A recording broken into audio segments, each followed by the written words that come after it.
Hey everyone, it's Dave from Bandzoogle. Welcome to another video website review as part of the Hypebot and Bandzoogle video website review contest. I just realized that yet again I forgot to shave before making this video. Sorry mom.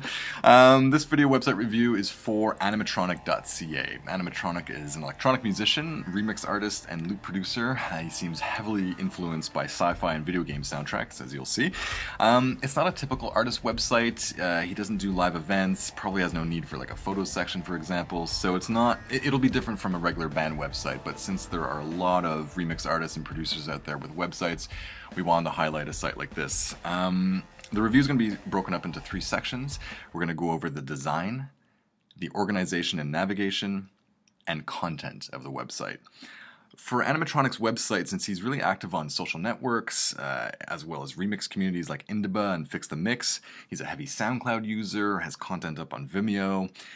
He'll really want to make his website his hub, the destination where people can learn more about him as an artist, his process, showcase his best material, and sell his music direct to fan. So let's have a look at his site and see if it achieves this. Alright, so let's head over to Animattronic's website. It's animattronic.ca, there it is. And right away we land on an intro page. And I'm going to pause the music so you can hear me. There we go. So, normally I don't like intro pages for several reasons, mostly because it's an extra click to get to relevant content for visitors to your site, and once you've seen an intro page once, you know, it can get tiring for repeat visitors. Now, Animattronic's intro page is actually really cool. You know, the animation here is very cool, the song is very cool. The biggest problem though is that it is done with Flash, and as most people know by now, Flash doesn't show up on iPods and iPads and anythings. And I'm not sure if you can see this here, but I actually have it on my iPhone here. And all you see is a black screen, and you see the skip intro link at the bottom, but that's all you're going to see on a mobile device. So, you know, I would advise that maybe he lose the intro and try to incorporate some of this into his site, and if at all possible, and try to build it using maybe HTML5 or another coding language so that it shows up on mobile devices.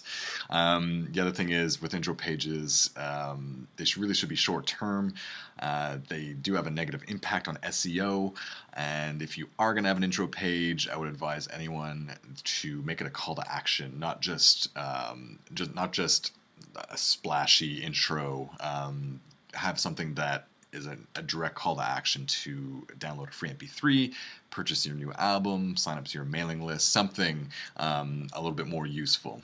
That being said, I actually will admit that the first time I visited Animattronic's website, I did listen to the song and watch the animation, but only once, and then every other time I've skipped it completely, which he could see in his analytics. He could probably tell how long visitors are spending on his intro page, and my guess is that it's only a few seconds. So let's go into the website itself. Now, full disclosure, Animattronic is a Bandzoogle member, so he built his website using Bandzoogle's custom website builder. And did a really great job. In terms of design, it's a great custom design, a consistent brand, you know, just a very slick look. It matches the music. You know, my only suggestion might be to make the body text white. It's a bit hard to read, but besides that, overall the look, feel, and design of this website is really well done, and I don't really have any more critique for it on that front. My comments are really more in the organization, navigation, as well as content. So let's skip ahead to those sections of this website review. Okay, organization and navigation. Animattronic's website is really well organized. Each section is very clearly laid out. You know exactly what you're going to get when you click on, you know, music. Here's this music store, and the store is really well organized with each project, each album, and EP. You know, he's got a section just for his remixes. He has a video section here, so you know exactly what you're going to get there. You know, to contact him, and he's also has a projects section to collaborate with other artists, so that's very clear and easy to find on his website. I would say that, you know, it might even be a little bit too simple. There is some info missing on his site that could probably, you know, be relevant for visitors to his website. So let's take a look at the content of his website, because I think that's where he could probably make the most improvements. Okay, let's look at the content of Animattronic's website. What I like on his homepage is that you can listen to music right away with one simple click. Very obvious. As soon as I land on his homepage, I can hear music, and that's something I want to see on any band website, any artist website, remix artist, producer, whoever. If you're in the music industry and you have a website, we should be able to hear what you can do right away with one click. So mission accomplished there on Animattronic's website, and there's a whole playlist here, SoundCloud playlist of various songs you can listen to, which is great. He's got a couple of latest news items here, which is good. There's one really obvious thing missing from his website, though, in terms of content, and that's the fact that there's no bio or about page. There's no bio on his homepage either. And I actually had to go to his SoundCloud page, which we'll do right here, to find out his name and where he's from. So it's Matthew Aiken from Calgary, Canada. Greetings from Montreal, Canada, Matthew.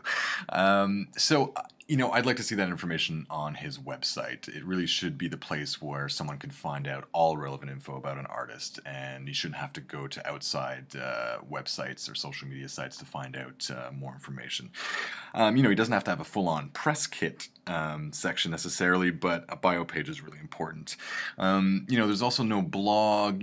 It seems really interesting what Animattronic does, and he's obviously very passionate about doing remixes and collaborations. So, I'd love to see a blog that gives you some insight into his process. I think that would really make for some engaging content and help drive visitors back to his website.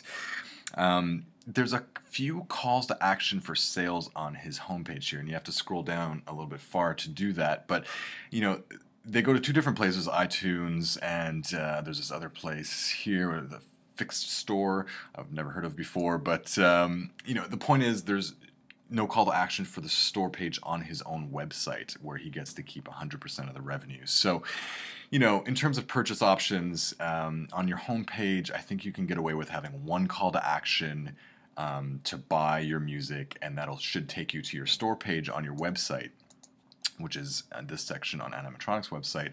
And in this section, you can offer various purchasing options. And on his music store on his website is the Bandzoogle store, of which he gets to keep 100% of the revenue. So that really should be, in my opinion, first and foremost. And if people want other options to sell, he can include that maybe somewhere down at the bottom.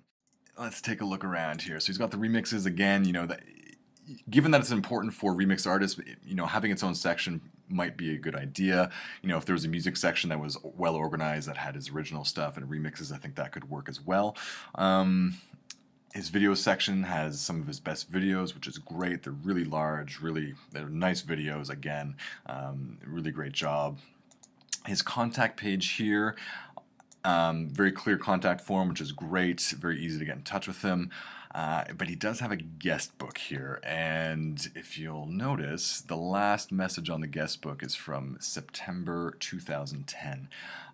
Guest books used to be really cool on websites many years ago. Now, not so much. If it's something that's really important to an artist, they can have it. It should probably have its own section in that case, and not muddy up a contact page. But at the end of the day, if no one has used it in over 2 years, then it might be time to take it down, because it can really leave a bit of a negative impression. If someone's surfing on your website and they see a guest book and there hasn't been any messages for a couple of years, you might think that the website's not really being used and it's a little bit outdated. So if I were Animattronic, I would probably remove the guest book. And that's pretty much it. Just to wrap up this review, Animattronic's website has really great design, great branding, super interesting content. The music is great, the videos are great. It just really lacks personal content. And so with just a few small adjustments, he can make his website a really strong hub for his music. I hope this review was helpful for Animattronic, and I hope everyone watching found it helpful as well. Stay tuned for more video website reviews from the Hypebot and Bandzoogle video website review contest. Cheers.